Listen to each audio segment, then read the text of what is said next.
Good morning. Welcome back to Matenaer On Air. My name is Greg Bach, sitting in for Jane Matenaer, who will be back before you know it, sooner than later. And she misses you, and she loves you. You are here today on the show. We got an amazing show for you. Before we get to anything else, I want to introduce our co-host today, the executive director and founder of Black Leaders Organizing Communities. Miss Angela Lang is here. Angela, how are you doing this morning? I'm okay. Hanging in there. Thank goodness it is Friday. Yeah. Yes, absolutely. It is Friday. It is here. The weekend has finally arrived. And before we get into all the news of the day, we're going to be talking about this in a moment. We want to give some breaking news coming out of Utah that there is a suspect in the shooting of Charlie Kirk in custody in Utah right now. Currently, there is a press conference happening. The governor of Utah is speaking on it at the moment. We will possibly be playing clips from it as we have them to share. But again, a suspect in the shooting death of Charlie Kirk, which took place on Wednesday, is in custody. And I believe his name is Tyler Robinson. He's 22 years old. And as far as we know, that is the most we have of it right now. They are giving more information at the press conference, as we said, in Utah, taking place right now. So, I was going to talk about this in a little later in the show, maybe in the second half hour, because we got stuff to talk about. As I want to make it clear, one of the reasons why I want to talk to you today, and I wanted you to be on the show, is that you have a new article in the recombobulation area dealing with your beliefs on what constitutes fascism as it applies to Milwaukee, Wisconsin, the United States. And I feel like when we're talking about Charlie Kirk, we're talking about gun violence, we're talking about occupation of cities by federal troops. It all kind of mixes into the same pot eventually. And, something you said to me before the show started this morning, and I want to reiterate it because we talked about it with Todd and we talked about it with Jim. I spoke about it with Dr. Lyerly as well. And Dan Schaefer too. Dan Schaefer was here yesterday. But it's possible to have two thoughts that are true. It's called nuance, details. And I think while everyone is rushing, and tell me if I'm wrong, and I don't think I am, because, everyone's rushing to social media to issue their opinions as it is some sort of determining fact or determining persuasive effort for people to understand where they're coming from. We're still finding out what's going on. We don't know anything more than the guy's name at this point. We don't know his motives. And for us, as Civic Media has said, we are 100% opposed to political violence. And I hate that I have to say that out loud. You think we just assume that, but we are. We do not endorse it. We do not support it. It solves nothing. It helps nothing. But Angela, I know you said something that really struck with me, is that I'm keeping it to myself, my thoughts right now, because putting it out in the world, I don't know personally what that helps. And that's not a judgment on those who are doing it, especially if you're connecting and opening up. But for me, it wasn't about saying, well, this is what you need to know, because I don't know anything. Yeah, I think a lot of us have been processing the last few days of what this means for our society and what this means for our country. And if you are on social media, you can't get away from folks talking about it on both sides.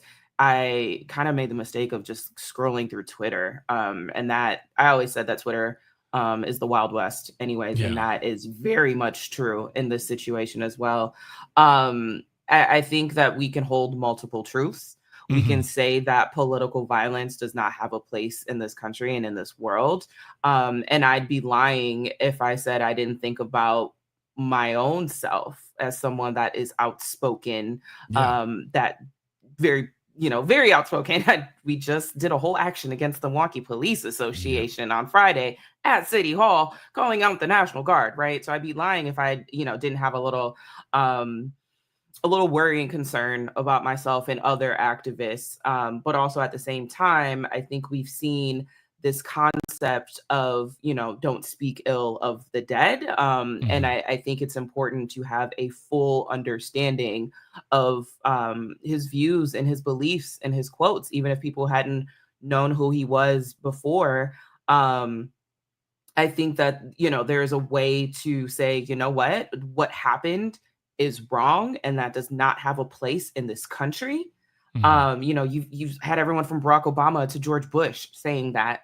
And at the same time, I don't need to feel the most empathy and compassion for someone who hated me, right? I think that it's okay to feel neutral and to say this is terrible, but to also feel a way about how hurtful and harmful his words were. And I think multiple things can be true. You can hold those kind of conflicting tensions, and I think that's okay. And Lord knows I will be processing it in therapy. But I think that you can hold that tension, and that doesn't mean you are celebrating necessarily Yeah. what happened. Yeah. No, absolutely. And I think the processing of it all, and I think that goes to a larger conversation that we talk about every time there's an instance of gun violence, whether it's politically driven or not, is that mental health is always something we need to take into account for. And it's always important to say, if this is something that is really affecting you, because I felt like I felt very affected the day of. I was like, We why we do you texted a feel? little bit. Yeah. Yeah, exactly. And I wanted you to come on and do a drop in with me and talk about it. And I could feel the tone. And you're like, oh, you're not there yet. So let's not do that. I was like, I'm thinking to myself, let's just wait until Friday because Yeah. you're right. And I think that people who say things of, don't speak ill of him. Like, I'm not speaking ill. I'm speaking Right. truthfully. Like these Yeah. are the words he had said. These are the things he stood behind. And if anything, he didn't back down.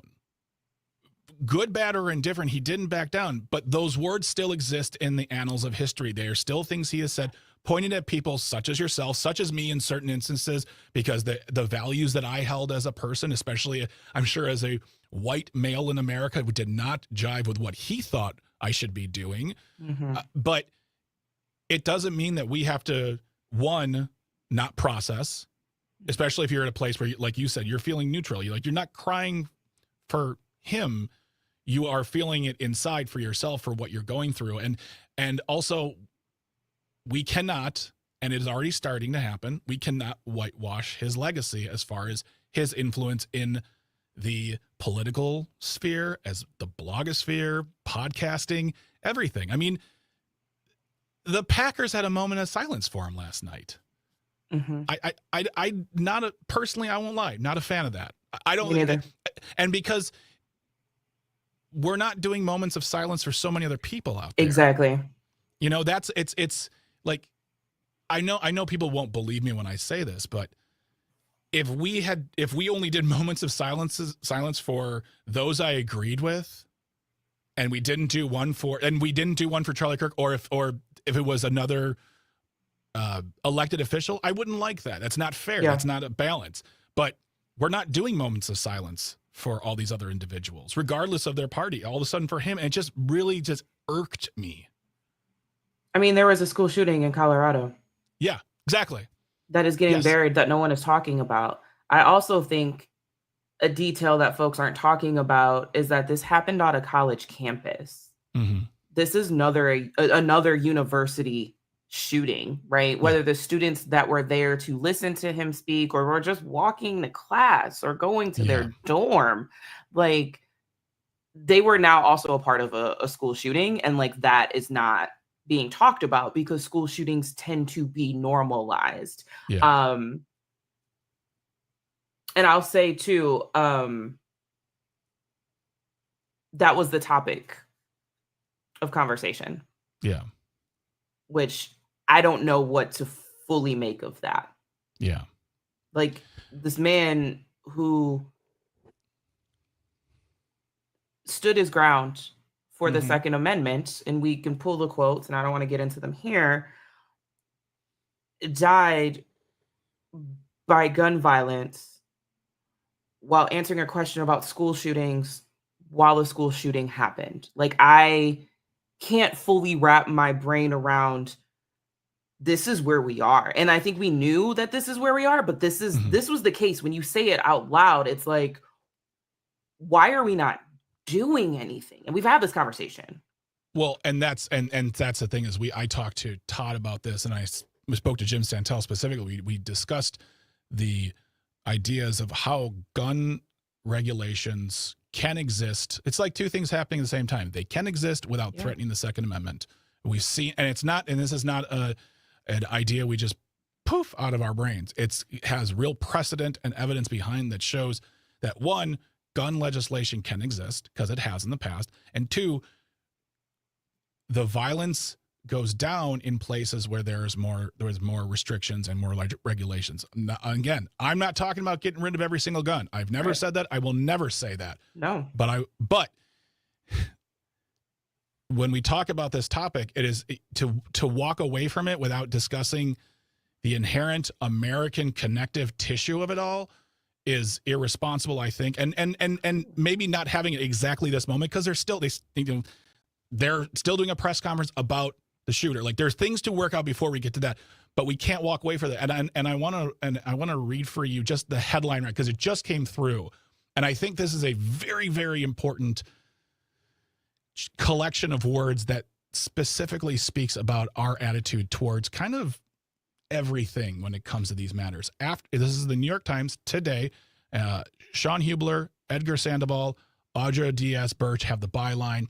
It reads, "After Kirk killing, Americans agree on one thing: something is seriously wrong." When I read that, all I hear was, it took this situation. Let's look at who was horribly the victim of this, leaving behind a wife, children, family, friends, all those things. I hate that I have to reiterate that fact, Angela, that I have to tell people that I understand all those things exist. And I want his family to have closure.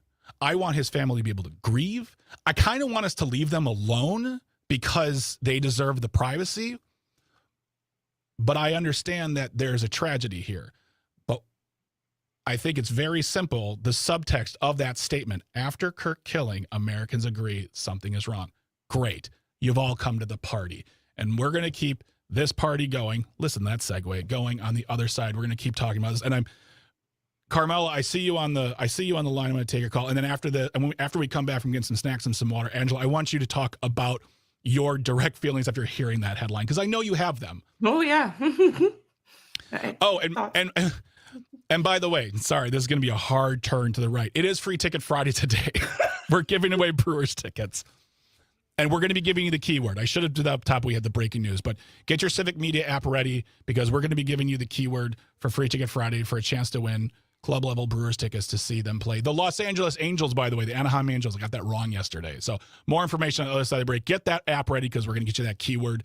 Don't go anywhere. We're talking to Angela Lang, who is the executive director of Bach, as well as the founder, and she is our co-host today. And we're talking more about the breaking news out of Utah on the suspect in the death of Charlie Kirk. Don't go anywhere. Stay close. Stay tuned. You're listening to Matenaer On Air on the Civic Media Radio Network.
Good morning. Welcome back to Matenaer On Air. My name is Greg Bach, sitting in for Jane Matenaer, and we are here today with a wonderful show, including, I didn't even get to all the stuff, Angela. Angela Lang is my co-host. She is the founder and the executive director of Black Leaders Organizing Communities, also known as Block. She is our co-host during the entire show.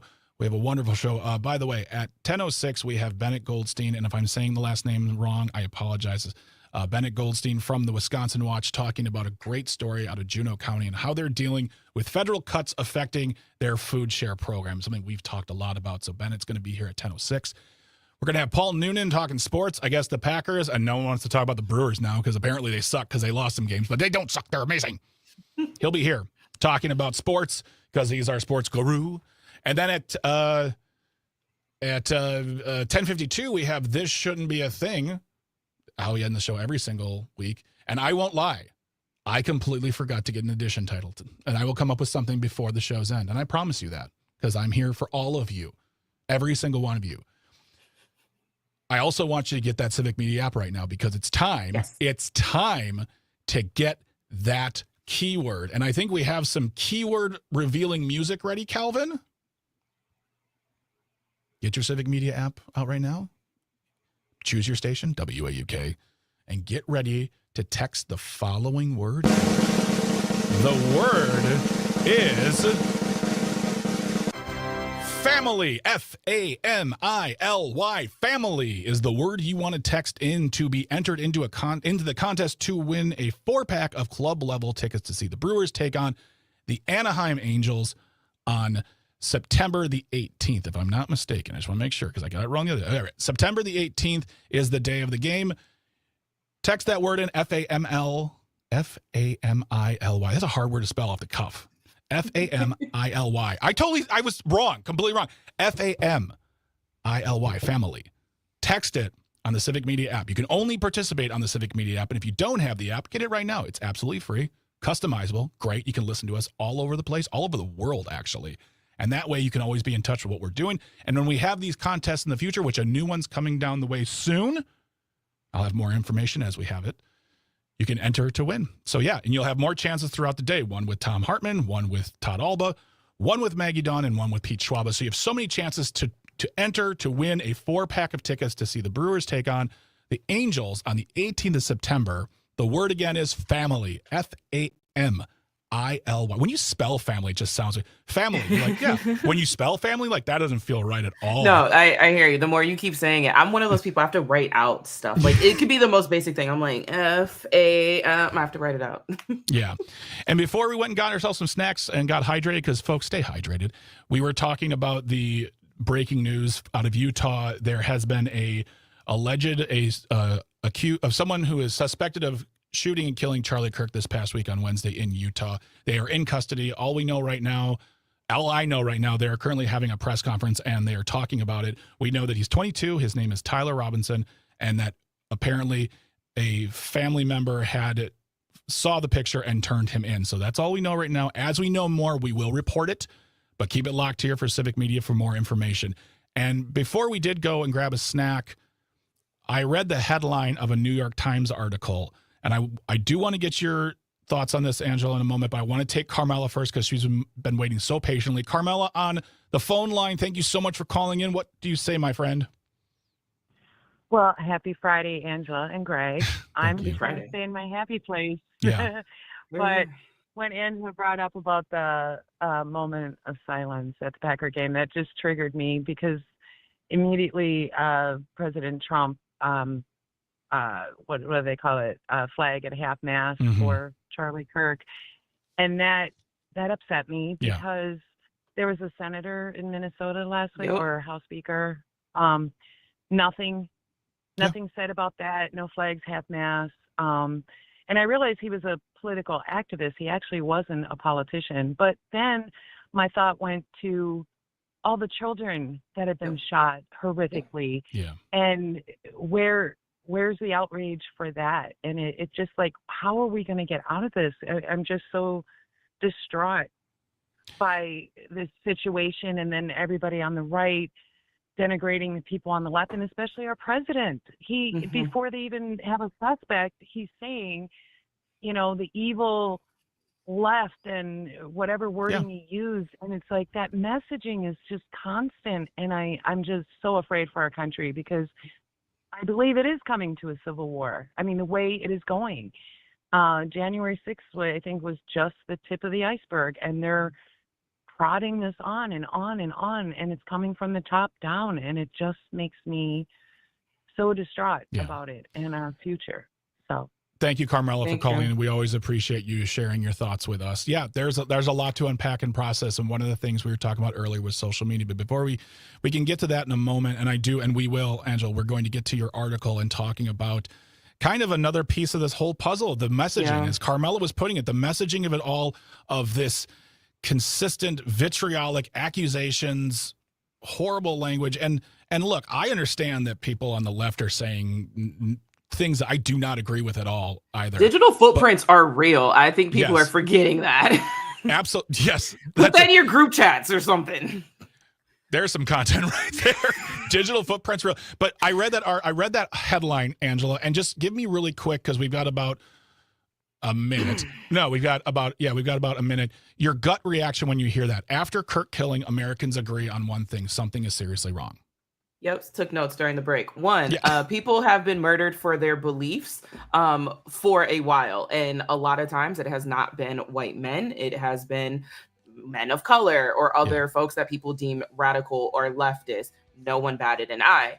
Police murder people. No one batted an eye. Trans people are murdered by gun violence, school shootings, but yet it took a conservative white man for someone to finally say, you know what, maybe we should do something, when he believed that we shouldn't. We're going to keep the conversation going with Angela Lang, who is our co-host today. Always love having her around here, sharing her thoughts. And we are going to talk more on the other side of the news. Don't go anywhere. You're listening to Matenaer On Air on the Civic Media Radio Network. Text in the word family on the Civic Media app for your chance to win.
Good morning. Welcome back to Matenaer On Air. My name is Greg Bach, sitting in for Jane Matenaer, who is currently vacating, resting, relaxing, and will be back before you know it.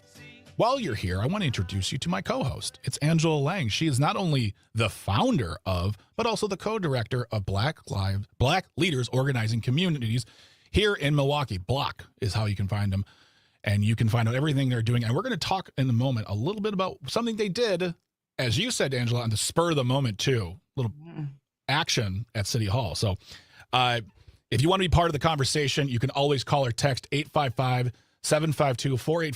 855-75-CIVIC. Leave a comment on the live stream. We are currently on Facebook, YouTube, and the channel we still call Twitter. You also have a chance to win a 4-pack of tickets to see the Brewers play the Los Angeles or Anaheim Angels, the Angels.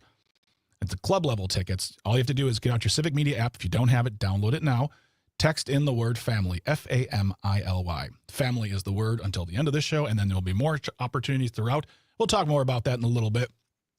But before we went to the break, I made you rattle off your thoughts on this, just the headline. And like I said, I'm going to read it, but it came across very quickly before we came on the show. The headline said a lot to me, and I'm sure if it speaks to me in this way, I know it speaks to you in a much deeper but same idea. That is, after Kirk killing, Americans agree on one thing: something is seriously wrong.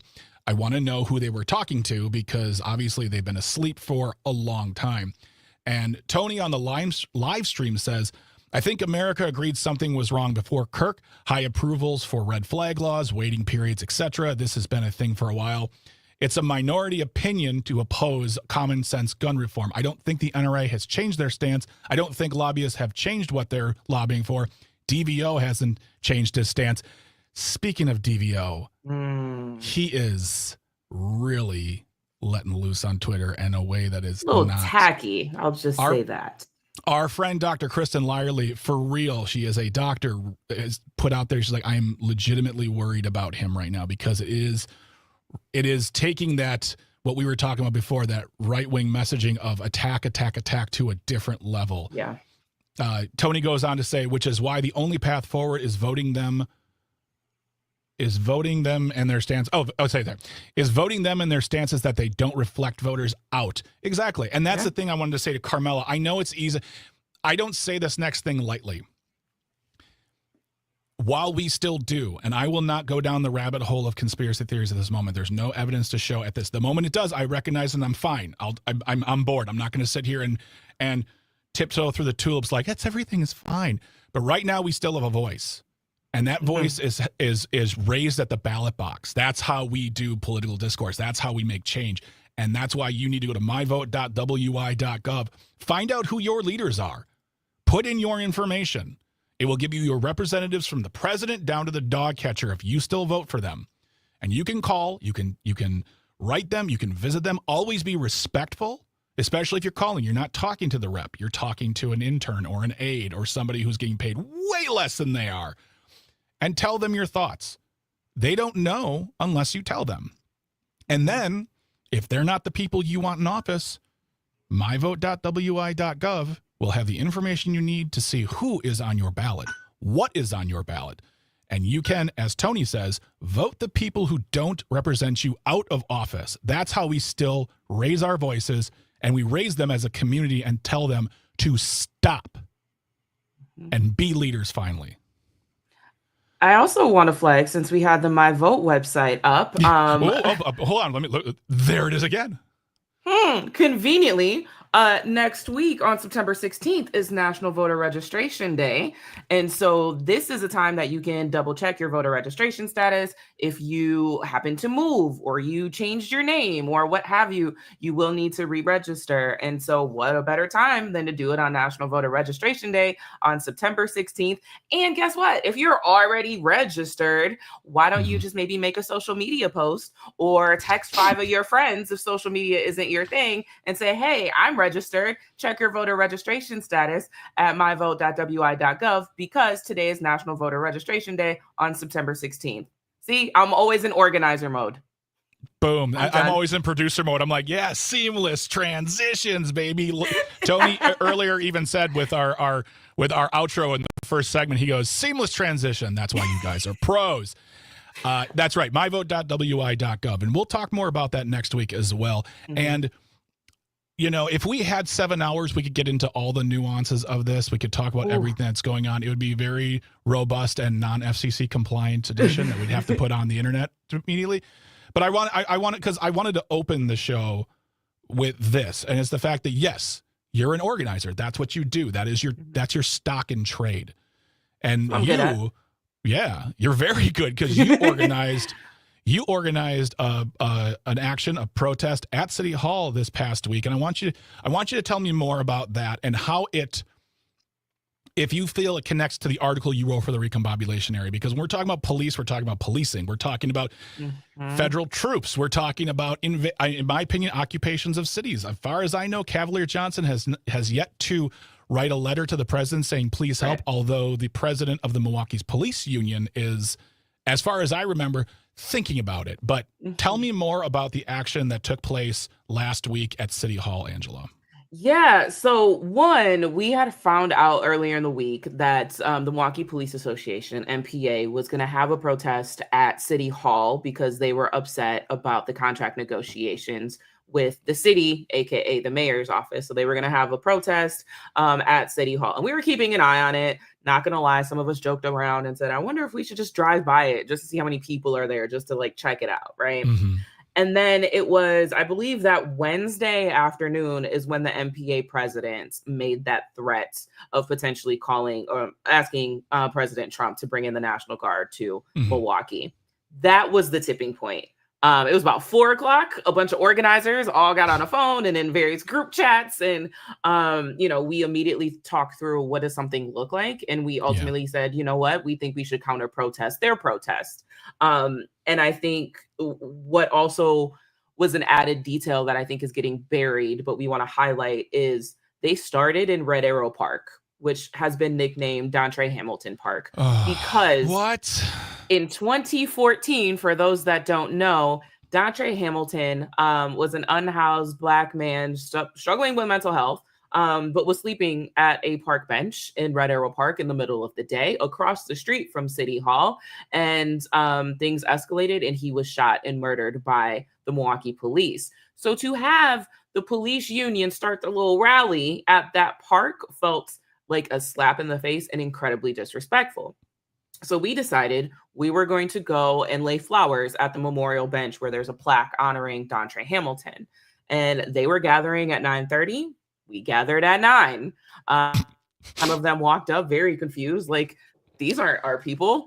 So they were on one side of the park. Are you guys undercover or something? Are you undercover? It was like, there's too many. Yeah. So it was interesting, and press showed up. We had sent out a media advisory, and it was interesting to see the press literally kind of run back and forth from one end of the park, covering our rally, covering theirs, and going back and forth. And we knew that we had lawyers on deck. Shout out to every lawyer I had called for this action. But they were going to march to City Hall. We created some distance. We didn't immediately go afterwards. We let them go first. We also marched to City Hall, where we turned the corner and they were doing a press conference. And so we were face to face with just the media in between us. They decided to go inside. The plan was not to go inside, but I kind of popped in, saw that they were on the second floor, and we decided, all the organizers, that we made the call. If we stay downstairs while they're upstairs, we can, continue that split screen. And so what was really important that I said is that we don't think, one, the National Guard should come to Milwaukee, but to have this and to use this as a bargaining chip, because you're not getting your nearly 13% raise that you want, is especially in this political landscape, that had to be challenged, that had to be called out.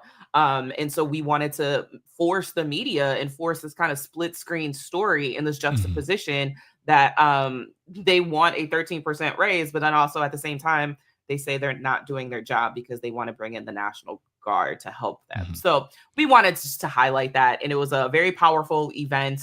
And one of my favorite things was the fact that we were able to force that split screen and to have that counter narrative as well. Sorry, messages coming back and forth with me with everything going on right now. I was listening. I swear to God, I was listening. Okay. No. And there's two things I want to bring up. One, I want to direct people to civicmedia.us/shows and look for Earl Ingram's show, his new podcast called What's Going On. He actually does an episode where he speaks to the president of the Milwaukee Police Union, Alex Ayala, as well as he speaks to Senator Julian Baker. I have listened to some of that, and they have very...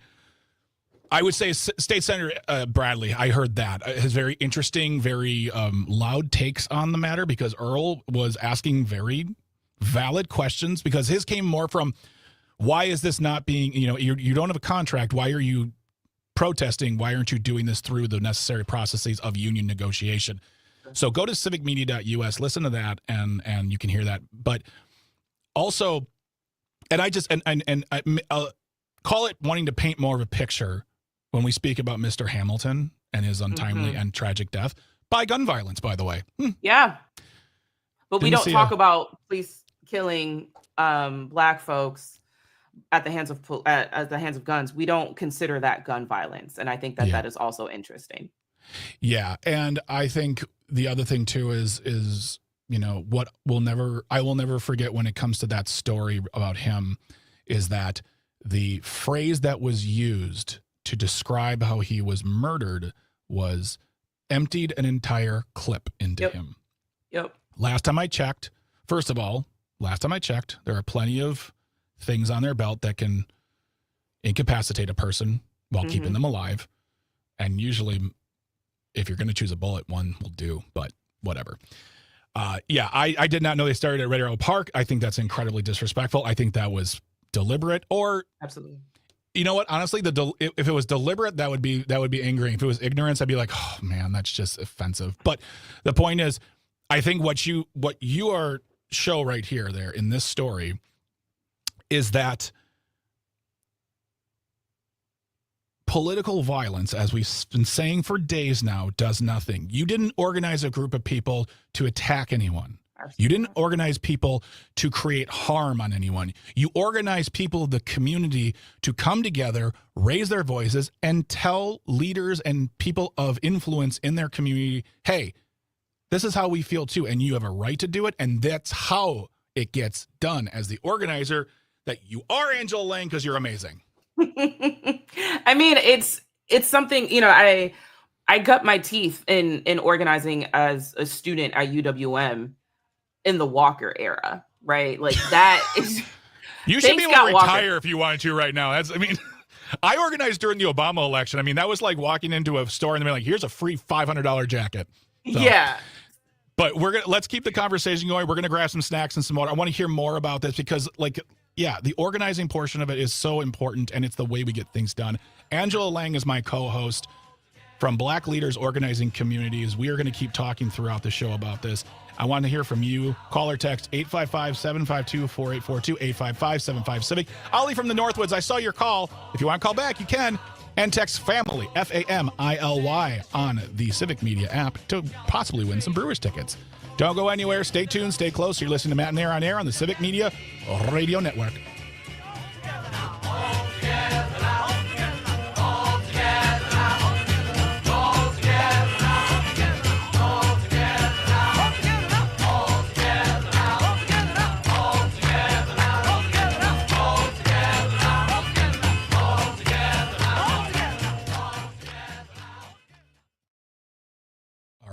Angela, I'm sorry. When you were talking and I was kind of looking off, I got a message from Luke. Bennett Goldstein can't be here this morning. So we're going to actually keep the conversation rolling. Okay, cool. Yeah. If, we can just keep talking. We want to talk about this. We can talk about the... I was going to say, there's not a shortage of things. And if we want to, and if there's anything other thing, Charlie Kirk or adjacent in that sphere you want to get back to, sure. Let's just rock and roll in the place of I'll explain that he had to cancel and that we're just going to keep talking about our topics today and do our thing. So yeah, and take more callers. I'm sure folks have feelings. So yeah. Okay. And if there's anywhere you want to direct this or you want me to go with this, please just tell me. Cool. Or just be like, hey, I want to talk about this. I might just do that. Yeah. Yeah. All right, cool. We come back in a time. See you in a bit. Cool.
Good morning. Welcome back to Matenaer On Air. I'm Greg Bach. I'm sitting in for Jane Matenaer, who's currently on vacation, but will be back before you know it. She misses you, she loves you, and she wants you to stay hydrated. So we are talking here today. We got a lot going on. There's a lot of news happening, always breaking news out of Utah right now. A 22-year-old suspect named Tyler Robinson has been arrested on charges, on suspicion of being the gunman in the shooting death of Charlie Kirk, which took place in Utah on Wednesday. We don't know much more about that at this moment other than his name, where he's from, and also the fact that it was a family member who saw his picture on TV and turned him in. We are here with our wonderful co-host, Miss Angela Lang. She is the founder and the executive director of Black Leaders Organizing Communities. She's not only that, but she's also an award-winning writer. Did you know that? He writes stuff. She's won awards for her article in the recombobulation area, and also a really quick thing. At 10:06, we were going to be welcoming Bennett Goldstein to the show to talk about his article regarding the local food share program in Juneau County. Hopefully, we'll be able to reschedule that. Something came up and he had to cancel. But honestly, we're going to keep this first hour going for a little bit longer, and we're going to kind of bob and weave, rock and roll in what we're doing. It's like jazz, like bebop, not free jazz. We're going to have a rhythm, but we're going to be like, vibes. It's about the news you don't see, buddies. But be a part of the conversation. 855-752-4842, 855-75-CIVIC. Leave a comment on the live stream and just be part of this conversation. We're seeing texts coming through. And by the way, I'm seeing text about Free Ticket Friday. Family is the word. Get your Civic Media app out. Type in the word family. Text it to us, and you are entered to win a 4-pack of club-level seats to see the Brewers take on the Angels of either Los Angeles or Anaheim. So be a part of that. Enter in. Be part of the conversation. Jenny on the live stream says, I'd love to hear more from Angela in particular about how we as a culture define, quote, violence. Is there a clear definition or are there multiple types? That's a fair question. And I like, because I think the fact that you put violence in quotations says that yes, because there are so many versions. Yeah.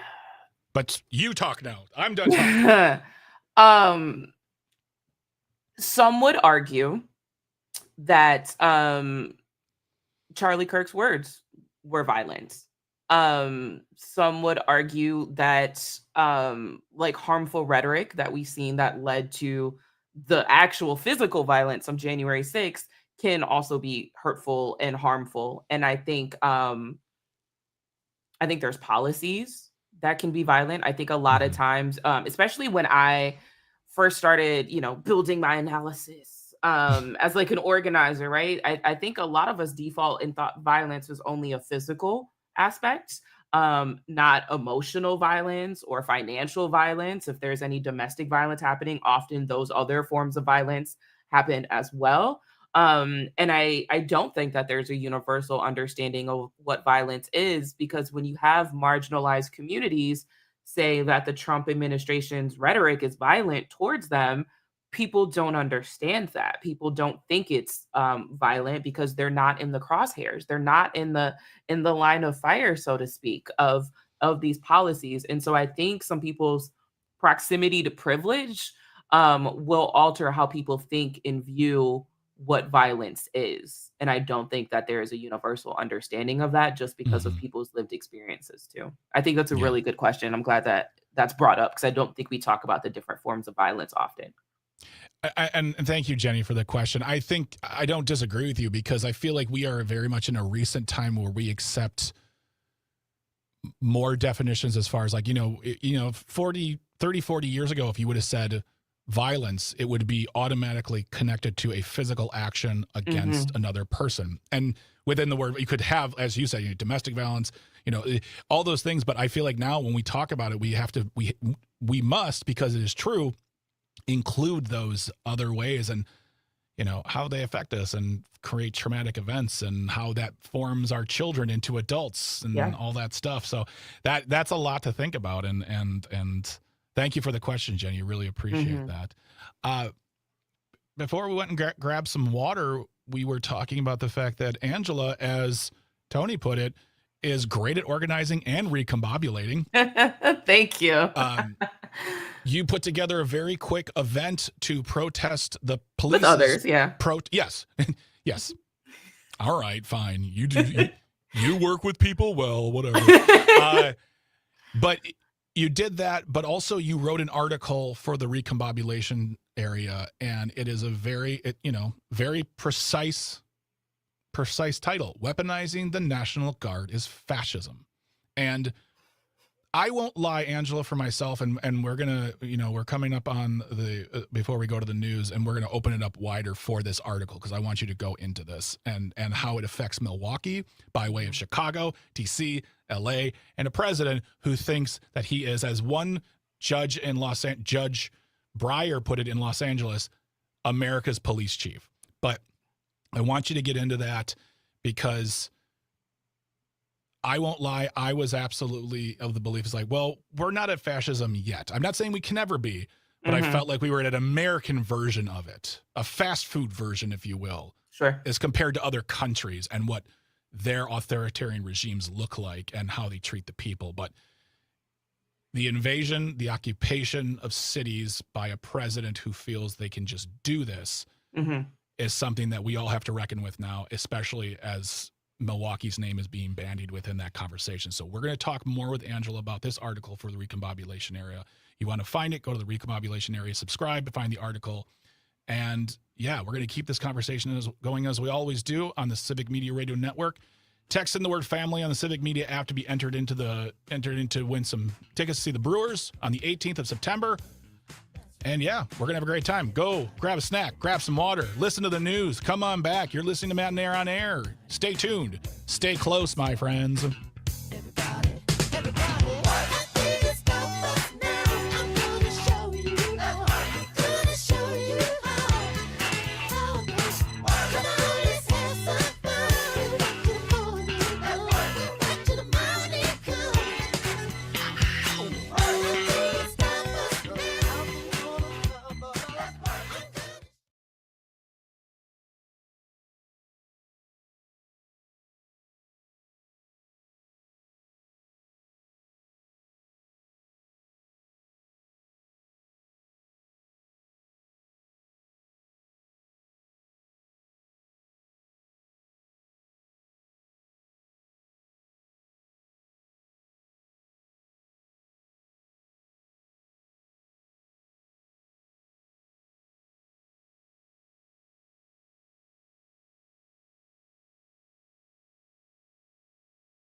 Good morning. Welcome back to Matenaer On Air. My name is Greg Bach, sitting in for Jane Matenaer, who is currently on vacation, resting, relaxing. We'll be back before you know it, but you got me today. You got the sweet Cal B, the board lord, the Calvinator, this Calvatini. I think that's all of them. But he is on the ones and the twos. He's here with us today. And of course, the wonderful, the sparkling, the effervescent, the award-winning Angela Lang is the founder and executive director of Black Leaders Organizing Community. She has been our co-host all morning and will be here throughout the rest of the show. We're talking about a lot of things. You can be part of that conversation by calling or texting. It's the same number, 855-752-4842, 855-75-CIVIC. Leave a comment on the live stream. We are on Facebook, YouTube, and the site we still call Twitter. A lot going on. We said earlier that we were going to have Bennett Goldstein on the show at 10:06 to talk about his article in Wisconsin Watch about the food share program in Juneau County. Unfortunately, Bennett was not able to join us anymore, so we will hopefully get him rescheduled for another time because I do want to talk about that issue because that program, the cuts made by the federal government, how it's affecting our farmers, our families, our community, our hungry. This is something we need to talk about a lot. But hopefully we'll have Bennett on sooner than later. And we're going to keep this conversation going. In the first hour, I'll give you a really quick recap. First hour, we opened up with some breaking news. There has been an arrest in Utah. A suspect is in custody in the shooting death of Charlie Kirk, which took place at college campus on Wednesday in Utah.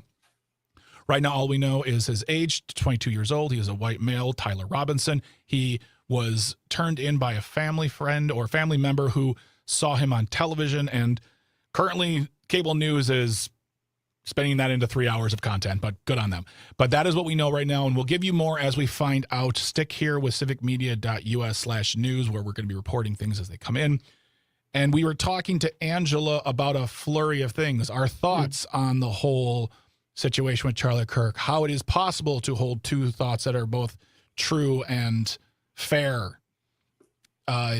What it means for our country, how America is reckoning with our past all of a sudden because of the death of this right-wing commentator and what that says to the greater, quote-unquote, good of our society. All sorts of things, including a protest, Angela, that you whipped together along with people, you and friends, and you and colleagues, you and coworkers, you and supporters, protested the police protest.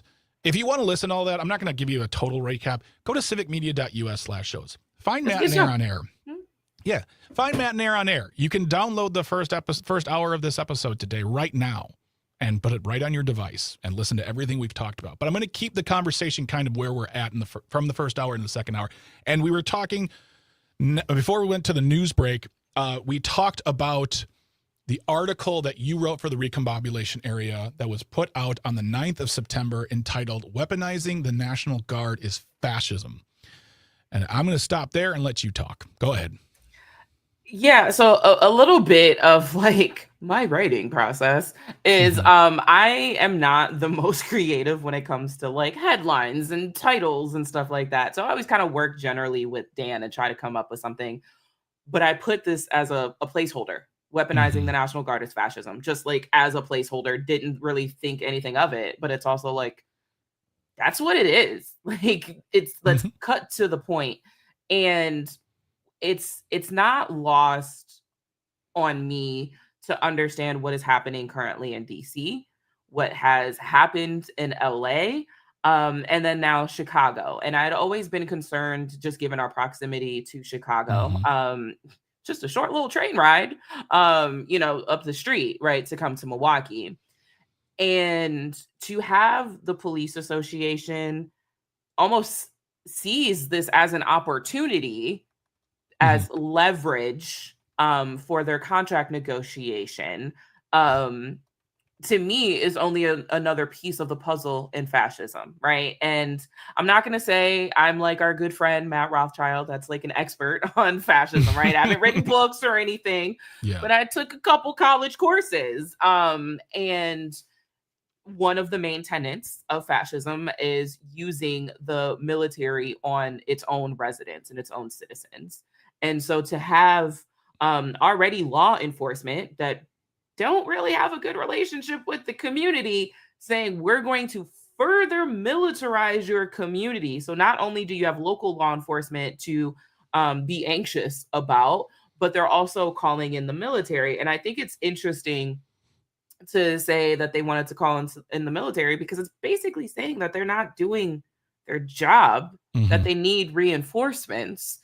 But then simultaneously, in the same breath, they're calling for a nearly 13% raise. So all of that doesn't make sense to me. But this article was really inspired by when I was on the Maggie Dawn show a little while ago. I'm on every other Tuesday with her, and this kind of started to be the topic. And I texted Dan, and I was like, I don't know if you saw the first 30 minutes of Maggie's show. This is the op-ed. I've been kicking around an idea. I was like, this is it, because I think when people think of the National Guard, I think people think of like, oh yeah, well, there's crime, and of course it's going to be helpful. This has nothing to do with public safety, and it has everything to do with trying to get residents and civilians to submit to the government, and largely Black and brown folks. It is clear that the Trump administration is targeting cities that are not only Democratic cities, but cities with Black mayors. Of Milwaukee has one. And so I wanted to kind of connect these pieces that, law enforcement is not a lot of people's friends. They're not my friends. And to have them adding to this agenda, right, of basically this Trump agenda of trying to have these militarized occupations of Black and brown cities, is only just being a tool, not only for white supremacy, but for fascism.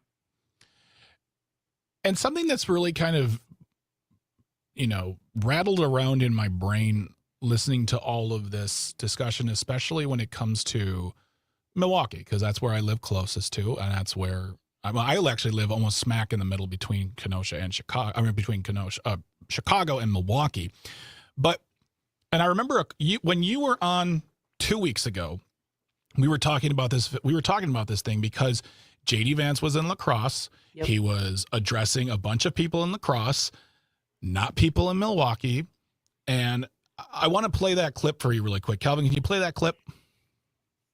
Is Milwaukee a super safe city right now? No. It's had some crime problems. It's a beautiful city.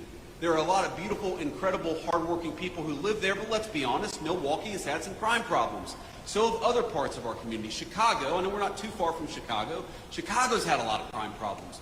Why is it that you have mayors and governors who are angrier about Donald Trump offering to help them than they are about the fact that their own residents are being carjacked and murdered in the streets? It doesn't make an ounce of sense. Not to make light, but it's like the Mean Girls clip. She doesn't even go here. Stop trying to make Milwaukee a thing. Stop trying to make the National Guard happen. Oh man, thank you for that. There's a bunch of I wanted to play that clip because there's a bunch of things in my brain that I want to unpack from what you said to what he said to the whole situation. On first of all, let's start here because we got a caller 2 weeks ago who wanted to bring up the crime issue in Milwaukee. Every community has crime, and I remember who it was who called. I remember having the conversation. I remember pulling up the information from the Milwaukee Police Department itself, showing that the crime in Milwaukee, especially violent crime, has gone down. That's great. Let's applaud that for one thing. But if the crime, and you live in Milwaukee, the crime is not bad enough, in my opinion, especially if it's going down, that would necessitate the National Guard. If you would need the National Guard, it's because I'm thinking of literally like a comic book type of problem happening. Like Gotham? The big boss. Yes, like Gotham is, or zombies. And I'm not even saying that to be funny because that's when I think of the National Guard coming in the city. I'm using that to paint the picture of when we bring in the troops, it's because we have this overwhelming force that is truly getting the better of us and we need reinforcements. Milwaukee's crime problems, their statistics, I'm not going to say crime problems, their crime statistics do not suggest that we need that kind of help.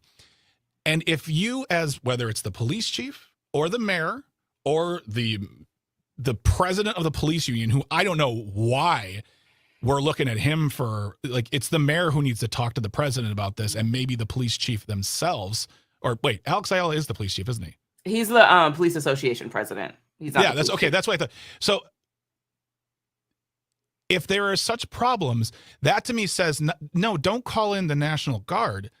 Talk to our elected representatives, our local and state and federal, and work on a set of parameters that would have investment from the federal government come in and help with programming that would help bring the crime down, whether it's substance abuse, whether it is gang violence, there's a whole host of things. There are ways of doing this. Sending the troops in isn't the way to fix this. No. It will stop it for a moment. And yes, of course, crime in DC has gone down. When there are 2 and 3 people with machine guns on the corner, when there are ICE agents at train stations asking people for their IDs and where they're going, of course crime is going to go down. You know what else is going to go down and what's going to leave? Business, investment, opportunity, people, tourism. It is. I have a friend who has a house in DC. I don't know how they do, but they do. And they said that their home value has gone down, I think it was 10 or 15% because of this. So you're not only trying to intimidate the people, you're trying to crush their economies. Yeah. If you really want to make a real change, if you really want to help with crime because you care that much, then you invest in the communities through dollars and activism and organizing. That's how you do it. And by the way, as a one last aside, the way J.D. Vance paints it is so disgusting. As, well, I don't understand why they don't want our help. Shame on you. Shame on you, sir. You are not that dumb. The guy who called Donald Trump America's Hitler. I just want to reiterate that point. But you really want to help with crime, folks? And folks, I've been wanting to say this for a couple of weeks now, Angela, and I want to say it now here with you. I've noticed that a lot of people who used to call and say how Donald Trump was doing an amazing job and how he's winning aren't so much, because the things we're talking about are becoming exponentially worse in his unfettered and unabashed attempt at taking over as the national cop of this country. They can't defend it, because if they defend it, they're in support of it, and they're in support of anti-American sentiment, rhetoric, and actions, period. Phone lines are really quiet on that one. I mean, it's really interesting that folks that are like, oh, freedom, or even folks that advocate for the Second Amendment because they want to have the Second Amendment against the tyrannical government. What are we doing here? We're real quiet. Now that's the whole argument for the Second Amendment, right? I thought we were making America great again. Nobody out there? Okay, cool. Okay, awesome. Phone lines are open. Phone lines are open. 855-752-4842. Change my mind. Make it make sense. I want to see you give me some information. I want plausible, data-driven information that says that America is getting better. And don't give me the stock market, because I can get into 3 hours on that one. You're listening to Matenaer On Air on the Civic Media Radio Network. Text in the word family on your Civic Media app. When we come back, we're still talking to Angela Lang, our co-host for today. She is amazing. Go read her article in the Recombobulation area. Weaponizing the National Guard is fascism. When we come back, keep on talking, be part of the conversation. Matenaer On Air on the Civic Media Radio Network. Stay tuned, stay close.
Good morning. Welcome back to Matenaer On Air. My name is Greg Bach, sitting in for Jane Matenaer, who is currently on vacation, resting, relaxing, but don't worry, she'll be back before you know it.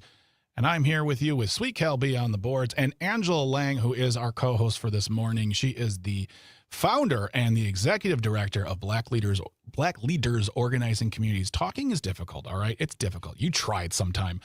She's here talking with us today about all the news going down, including the breaking news out of Utah and regarding the shooting death of Charlie Kirk. The suspected gunman is in custody right now. 22-year-old Tyler Robinson from Utah is being questioned by the police right now. We're learning more as we go along, but as far as we know, we know his name, his age, as well as the fact that he was turned in by a family member when they saw him on television. But stick close to us. We'll have more information because we have a lot more programming coming through as well after us, after Matenaer On Air. It's time for the Tom Hartman Show from 11 to 2, where you will have a chance to enter to win some Brewers tickets again. And then after that, it's going to be Todd Alba from 2 to 4. More ticket availability. Same with Maggie Dawn from 4 to 6. Same with Pete Schwaba and Nightlife. You've got so many chances to win. All you do is take out your Civic Media app, and every time you hear a new keyword, you text it in correctly, and then you're entered in to win. Today, this show, until the end of this hour, your word is family. Family. I had to think about that, Angela. I am terrible. I saw Scrabble. I saw the look on your face. Well, good thing it's radio. But unless you're on the Civic Media app, you know. Unless you watch on the live stream, on the which live we're on streams Facebook, YouTube, and the site we still call Twitter. Yeah, I had to look a moment where, you know, when a computer reboots for a second, you're like, Bing. Yeah, there we are. Yep. We're talking about everything going down, including also a protest that Bach put together to protest the police in Milwaukee. An article that Angela wrote for the Recombobulation Area entitled Weaponizing the National Guard as Fascism. And, you know, again, when you're on the show, I wish we had 7 hours because I feel like we could fill every minute and still need more. Because, I mean, this is something, and I want to go back really quick to something I just said. And I know I came off snarky. I get it. But we're not getting a lot of people calling to defend him anymore. Yeah. I'm not saying they've changed their mind. I'm just saying they can't outwardly defend him because it's difficult, because the moment you defend it, you have to personally reckon with the idea that you are saying that the man who's standing in that office saying vile, hateful, terrible things about various people, groups, cities, organizations, you name it, anyone who wrongs him is against democracy, against America, the enemy, essentially. You're all the enemy, whether it's the media, whether it's nonprofits, whether it's, you know, city mayors, cities on the whole, they're all the enemy. And at what point do you become the enemy? Because you won't be good enough one day that your devotion will not, because at the end, because no matter who calls in to defend it in the past, I'm going to bet top dollar they're not billionaires. Nope. Because those are the people who will be left, the people who can give. Yep. Even those folks who are diehard MAGA with a picture of Trump next to a picture of Jesus, and I'm not even being funny right now, that's true. That's the thing. They won't have enough influence to keep them from being part of the problem eventually. Like, do you think he cares about you? No. God. I don't. And no. We had a gentleman on named Will Westmoreland. He's a farmer from Missouri. And his thought was, you know, you don't have to tell me that you were wrong. Just tell me that you were lied to. And once you realize that, let's do this. Let's work together. I honestly, I'm not here to or say I told you so. I don't like that. It doesn't do us any good. The moment you come to the realization that maybe this isn't the mode or version of America you want, that's when we come together and we start working, because right now we're slowly having our options being robbed from us. It's interesting that, like, they're supposed to be the party of, like, freedom and liberty and, you know, and when those freedoms are taken away, you're cheering it on. Yeah. Like, do you not see how those two things are in conflict? You can't be the patriots, I want to have this country, and then be silent when all of your rights are being taken away as a citizen. Yeah.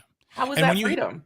And when you hear people online who happily go, well, maybe we need some maybe we need some authoritarianism or some fascism or a dictator. Maybe we need that. Those people are grifters.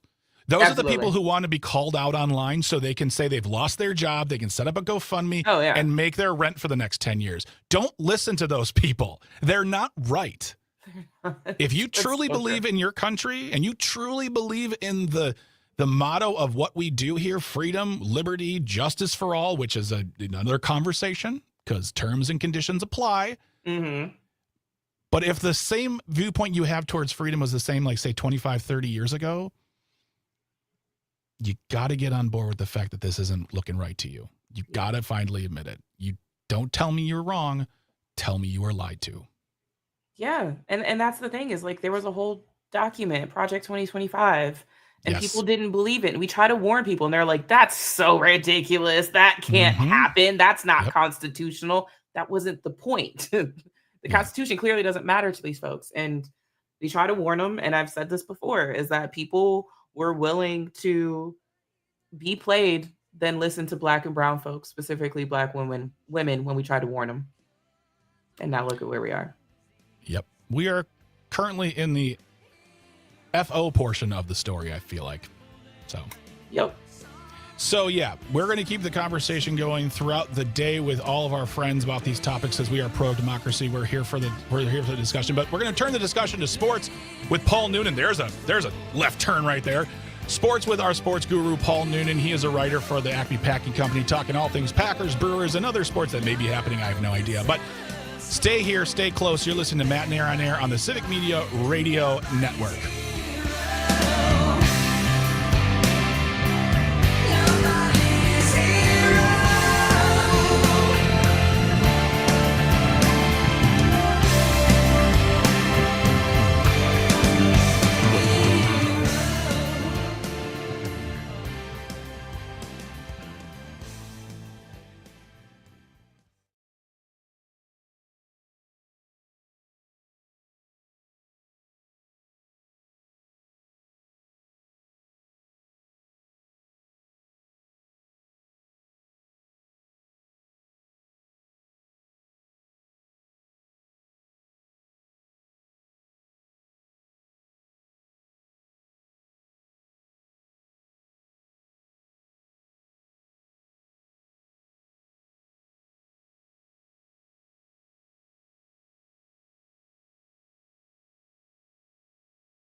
Good morning, Paul. How are you doing this morning? I'm doing all right. How are you? Doing fine.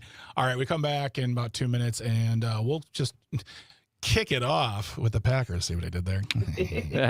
Perfect. Yeah. Okay, cool. And then we'll move to the Brewers, and I think that would probably take up the lion's share of the conversation. Angela, Probably get all so. your hot takes on sports ready. Got him. Sweet. All right. We'll talk to you in about 90.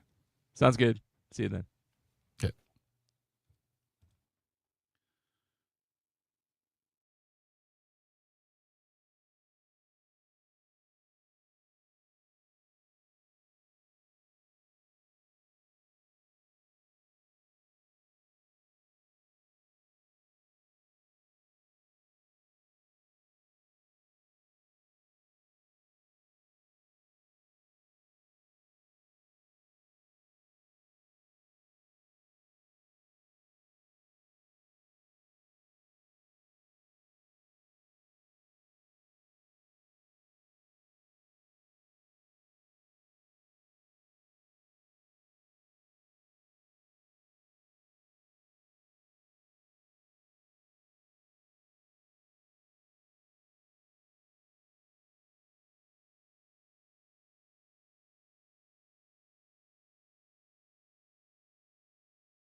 Good morning. Welcome back to Matenaer On Air. My name is Greg Bach, sitting in for Jane Matenaer, who is currently vacating, relaxing, and resting, and will be back before you know it. Word is she might be coming back on Monday. Oh, we have to stick around and find out. But you got me for the rest of the hour, along with Sweet Cal B on the boards, my co-host for today. Our co-host, not mine, our co-host, the community. She belongs to all of us. She belongs to no one. She's her own woman. That's Angela Lang. She is the founder and executive director of Black Leaders Organizing Communities, also a contributor to the Recombobulation Area, for which she has won awards. So she is here all morning with us. And it is Friday, but that's okay. He couldn't come on. Well, he wasn't on Thursday. We had some things going on. We have him here today. It's our sports guru, sports writer from the Acme Packing Company, Mr. Paul Noonan. How are you doing this morning, my friend? I mean, I'm doing great. It's probably good this is on Friday because we got an extra Packer game in, and it was a good one. 2-0 in 4 or 5 days. Yep, 2-0 in 4 or 5 days, and again, two of the best teams in football from last season. Things change a lot from year to year. We'll see how. I think the Lions have to be on fraud watch a little bit, but it's also possible the Packers are just a buzzsaw because they haven't just won these last 2 games. They have absolutely destroyed both teams. Their defense, in particular, has been just an absolute buzzsaw. The Micah Parsons edition, I don't think could be understated in its importance. They really just needed a pass rush to kickstart everybody else. After him, everybody's fast. This is one of the fastest teams in football. Edgerrin Cooper and Quay Walker are like the fastest linebackers in football. Evan Williams in the safety area is one of the fastest safeties in football. Gary and Lucas Van Ness are two of the most athletic other edge rushers besides Parsons. And once he's pressuring quarterbacks, there's no place to throw. The coverage has been sticky. The Packers have been an offensive-based team for as long as I've been alive. They've had a smattering of good defenses here and there. This may end up being the best defense they've had since like the Lombardi era. They look that good this early. Okay, so I'm going to ask a question, and I don't mean to throw spill tea. No, it's not. I don't know. I'm not a youth. I don't know how the kids talk. I don't know I don't want to directly contradict you though, Paul. But in the Acme Packing Company, according to your colleague Justice Mosqueda, said Packers beat Commanders 27-18 in what should have been a blowout. Now, it looked like a comfortable victory when I was catching up. I'm like, all right, they're winning. Great. But apparently, So Justice is right about that, but that is not because Okay. the defense did anything wrong. Okay. Just the 18 points. The Commanders scored a late touchdown. Deebo Samuel got one that where the Packers were just trying to run clock. That's not the thing. They left points on the field. Poor Matthew Golden, the Packers rookie wide receiver, who looks very, very good but hasn't had production to match yet. He had 2 targets in this game. Both of them were overthrows by Jordan Love. Both of them would have been touchdowns. One was underthrown when he was wide open in the middle of the end zone and should have been an easy touchdown, and one would have been like a 97-yard touchdown that he overthrew by like an inch and a half. Those plays should have worked, frankly. They resulted in, I think, a turnover on downs for the first one. And then there was also just a random holding in the NFL is a call that I feel like officials sometimes make just to keep things interesting, because there's holding on every play. And so you can always call it. Yeah. And so they do. On the Packers' third drive, I believe it was, after they had already scored twice, there was a holding penalty that just wasn't. It was one of the rare plays when there was not an actual holding penalty that occurred, and it just doomed the drive. It moved them from 2nd and 2 to 2nd and 12, and that drive likely would have resulted in points too. They left points on the field. I mean, one of the scariest things about this Packer team is that's 2 games in a row where I think they've left a couple touchdowns on the field just by little tiny issues, little overthrows, little things they did wrong. They can get better. They have dominated these games while not being perfect. If they put a perfect game together, like, it's going to be like a 40-point blowout. And I think that's really what Justice meant here.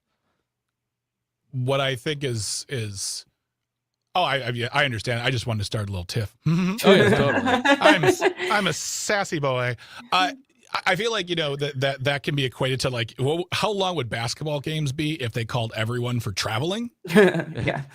Because sometimes I'm like, wow, you're not even trying to bounce the ball right now. You're just walking up to the hoop and just being like, no, I get this because I'm me. There you go. I mean,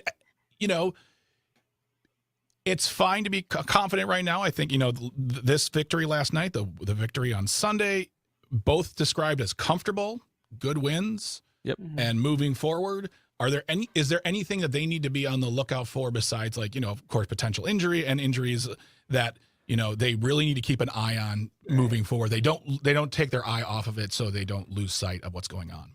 So the main thing the Packers have going against them, and the entire NFC North does, they have one of the hardest schedules in football. They don't have a ton of easy games. One of their easier games is their next one against Cleveland. But even Cleveland is pretty good, except for their quarterback play.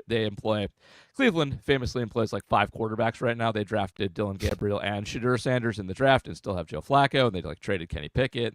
And they lost in week 1 because of that. But the Packers also did suffer one pretty major injury. Jaden Reed did break his collarbone in this game on a very, very good effort to catch a ball. Did a nice job. He's supposed to be out about 6 to 8 weeks. It's a blow for sure. Like, Jaden Reed is an important part of the offense. It is also a part of the offense where they are particularly deep. For all of Jaden Reed's gifts and contributions to the offense, he's limited to play. He's a small guy. He's limited to playing just in the slot, which is the area next to the line of scrimmage. It's where little shifty guys play, and it's where Matthew Golden will almost certainly just step right into that role. I'm not saying he's as good as Jaden Reed. He's a rookie. You never know. But he's as good a backup as you could possibly have to step in there. Their outside receivers are still going to be Dontavian Wicks and Romeo Doubs, who are both off to good starts as well. And as long as they don't suffer additional injuries, they should be in good shape and able to weather this until he gets back, until Reed's back. So that is one thing to keep an eye on. Reed's good. It certainly hurts them, but it's the position where they can absorb injuries the best of any position on the team. This is one of those moments where I always say this is a reason to watch the live stream, because when Paul said broke their collarbone, both Angela and I both went, because you can feel it snapping in your body. You're like, no, this hurts. It's not Calvin, do you have injury. any thoughts?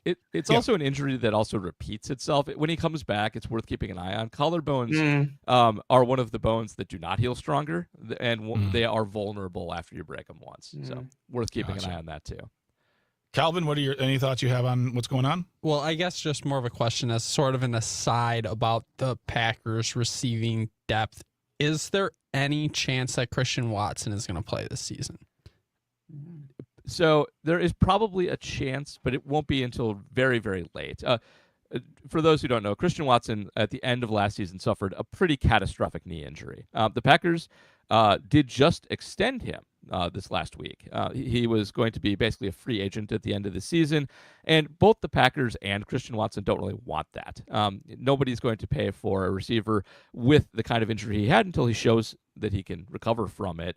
And the Packers honestly could use Christian Watson. They still lack for deep threats a little bit. Romeo's been good so far, but it's not really his wheelhouse. And so they signed kind of a prove-it contract for next year.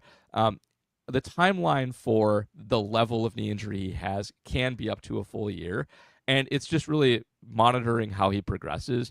If he is back, it probably won't be until like November at the earliest, more likely December, and it is entirely possible he just misses the whole season. It was a bad one. There was a lot of damage to a lot of ligaments in that knee, and it's a long recovery period. So it'd be nice if they got him back like in time for the playoffs. He is a difference maker, but it's very speculative on how really you won't know how he recovers until he actually gets back out there and starts running.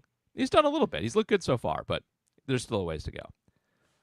If you're just joining us, we are talking to Paul Noonan, who is our sports guru here on Matenaer On Air. He comes by every week to talk about all things sports balls and football and basketball and baseball and all the things happening. We're talking about the Packers win yesterday against the Washington Commanders. And Angela, I think you and I are in the same realm of football fandom. Like, we like football. We'll watch it. It's not our driving sport. But like as a casual Packer fan, how do just seeing the victories, you're like, this just makes my day brighter. Yeah, it's great. Also, my big thing is as long as we beat the Bears, I'm good. It's a good season if we beat the Bears. Bears still suck. That's it. There you go. Put that in the headlines. As long as we beat the Bears, Angela Lang is fine. I am. I'm happy. Yep. We got some revenge to get there, too. I mean, they were not good against the Bears last season. They split with them. No. The one they won was on a blocked field goal on the last play of the game. So, it'd be nice to actually hurt them. Not hurt them physically, but beat them by a significant amount this year. We would like to defeat them on the battlefield of the squared rectangle. So they are a mess so far, by the way. So we got that. Yeah, they are. Of course they are, Paul. No matter what honestly, a Bears fan tells me in the preseason, never. It is amazing how much history repeats itself with the Bears. I know the Bears are a ways away here, but right before this, they drafted a quarterback in Justin Fields. They had a bad offensive line, and Justin, to his credit, is having so far a really good season with the Jets. Has been a fun quarterback for other teams, but his big problem in college was he took too many sacks. We have good metrics on this specifically, which is if your pressure to sack ratio is above 25%, you probably can't play in the NFL. And his it was like close to 30. It was just a problem he had. He's very fast. He's fun. The Jets have done. They get rid of him. They move on. They draft Caleb Williams. Again, same thing. Pressure to sack rate, 25%. Haven't fixed the offensive line. He comes in and he gets his brains beaten in for a year. Whatever. Bad offensive coordinator. But like history repeats itself for the Bears like no other team. It's the same thing every single time. They stagger offensive coordinators and coaches and quarterbacks. Nobody's ever on the same page. They seem to not know what they're doing in the front office. I love them. They're the best. It's like having it's Cobra Commander or Skeletor for people my age. Yeah. The Until we meet again. Yep, incompetent villain that you just love to beat. Well, that's the thing is I don't know who's the bigger dolt in this situation. The fans who every preseason say, this is it. We got the quarterback. Or me who says, maybe they're right. Maybe it is their year. Because before the sentence gets out of their mouth, they're out of the running. They are. I like their head coach. I actually think that the game they called against the Vikings was pretty good. It's just their players had no ability to execute it at all. That's kind of part Never of change Bears. Part of it. Yeah. We love you, Bears. Apparently, you're moving out of the city, so we'll have more about that information too. I guess I know there's been a plan to put them at the old Arlington horse racing track. I don't know if that's going to be the specific spot, but they're going to move them away out of Soldier Field, next to the most unparkable venue in America. I'm not going to believe. I don't like Soldier Field. I'm not going to believe that till it's done, though. They bought the land there. They own the Arlington racetrack now. However, they're still trying to get public money, and nobody's really willing to give them public money. Not Arlington Heights, not the city. It's not. It's not the best time in America to be asking for public money for sports stadia, and so that is still very much. Stadia. Yeah. Okay. Again, really, really quick. further bear incompetence. If you are trying to get public money, you need to play a different state off of your current state. You can't have the state of Illinois bargaining against the state of Illinois for moving 20 miles. That doesn't work. They can just say no. What are you going to do? You didn't threaten to go to Indiana or anywhere else. You threatened to stay where you are. So we're going to go 4 train stops that way. If you don't help us. All right, I can't wait for you to come back because I actually want to start with this next time. I want to start it with Bears city municipal bonding issues. But Paul Noonan is one of our sports gurus here every other Thursday usually, but you're great enough to join us Friday. Paul, thank you so much for being here. Have a great weekend. Thanks for having me. You too. Don't go anywhere. When we wrap up the show, it's going to be with This Shouldn't Be a Thing. There once was a party in Nantucket edition. Don't go anywhere. You're listening to Matenaer On Air on the Civic Media Radio Network.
Good morning. Welcome back to Matenaer On Air. My name is Greg Bach, sitting in for Jane Matenaer, who's currently vacating, but will be back on Monday. I know you missed her. I missed her. She'll be back on Monday, and we're happy to have her back. But for right now, you have me, you have Sweet Cal B on the boards, and you have Angela Lang, who is a writer, organizer. She is the executive director and the founder of Black Leaders Organizing Community. She has been my co-host all morning long. Thank you so much, Angela, for being here today. I always love having you on the show and having a chance to speak with you on all the topics that you and I have a lot of opinions on. Indeed. And always, thanks for having me. Yeah. A couple of things before we get into Tisbat. First of all, I just want to share with a story that I saw come across because this has to do with what we were talking about earlier. Apparently on Fox and Friends, President Trump says he's going to be sending troops into Memphis. It is a deeply troubled city, and I'm sure you will hear more discussion on that point throughout the day here on Civic Media and throughout the days ahead and weeks ahead because he's just sending troops everywhere. And also a clarification really quick. I've been saying all morning that I know it's maybe small, but it's important that a family member turned in Tyler Robinson to the police. He is the person who is suspected of shooting Charlie Kirk. He is the suspect in custody on suspicions of the shooting death of Charlie Kirk on Wednesday. It was a family friend who turned him in when they saw him on television. I just wanted to make that point clear because I never want even the smallest detail to be misconstrued. But we want you to keep it locked in here all day long. We want you to keep on listening because we're going to be talking about all these issues and it's important conversations. We got great programming coming through. We got Tom Hartman from 11 to 2, Todd Alba from 2 to 4, Maggie Dawn from 4 to 6, Pete Schwaba with Nightlight from 6 to 8. And all those shows, you're going to have a chance to enter into the Civic Media Free Ticket Friday. Get your Civic Media app out right now. Text in the word family, FAMILY, on your Civic Media app, and you are entered in to win a 4-pack of club-level seats to see the Brewers take on the Anaheim Angels on September the 18th. That's right. Text it in now. You'll have more chances throughout the day. Good luck. Godspeed. Take pictures. Send them to us on the Civic Media app. Boom. Branding. Calvin, it is 10:55. Again, I talk too much, and I apologize. It is time for... This Shouldn't Be a Thing. If you have everything that should not be, send it on into Calvin, Jane, and me at Jane Says at civicmedia.us, JANESAYS at civicmedia.us. Today's Tisback comes by the way of, let's see here. It says Boston 25 News, your local station. That's very vague. But here is the title. Frank O'Laughlin has the byline. Cocaine levels in Nantucket sewage 50% above U.S. average. Health data reveals. That title alone prompts so many questions. Yes. First of all, what are the parties I'm not being invited to in Nantucket? I was like, what kind of parties are they throwing? Yeah. Data from a wastewater surveillance initiative that tracks the presence of high-risk substances in Nantucket sewage revealed cocaine levels that, at times, have checked in at 50% higher than the national average. Second question, we have a national average of cocaine in our water? Okay, my question is, I didn't know we test wastewater for drugs. Like, that was news to me when I was reading that. I'm like, how would they know? Oh, we test for that. So that was the more you know. We test water for things. I got like my that. uncle at Thanksgiving telling me how fluoride's the problem. We've got coke in our water. Apparently way more in Nantucket. And there's an average, and Nantucket is 50% above that average. I mean, let's face it, Angela, we've all been there. You're sitting at a party. Nantucket's got a nice view of the water. You're just kicking up. You're like, hey, you guys want to talk about politics? Or no, you want to do some booger sugar? And the answer, my friends, is always no. Correct. Just say no. Very, very important. Say no. But how, yeah. Like, I understand people do things recreationally, not my jam, but fine. Yeah. That's not recreational if it's like 50% above the national average. Like, that's not a here and there thing. That water can be arrested for intent to sell. I mean, my goodness, that's absolutely criminal water. But send the troops into the water. That water is moving weight. like kind of. We'll definitely keep our nose to the grindstone on this story with any updates. Calvin? One thing I found interesting about the article is while cocaine was 50% above the national average, methamphetamine and fentanyl levels were below the average. I saw that. They're partying.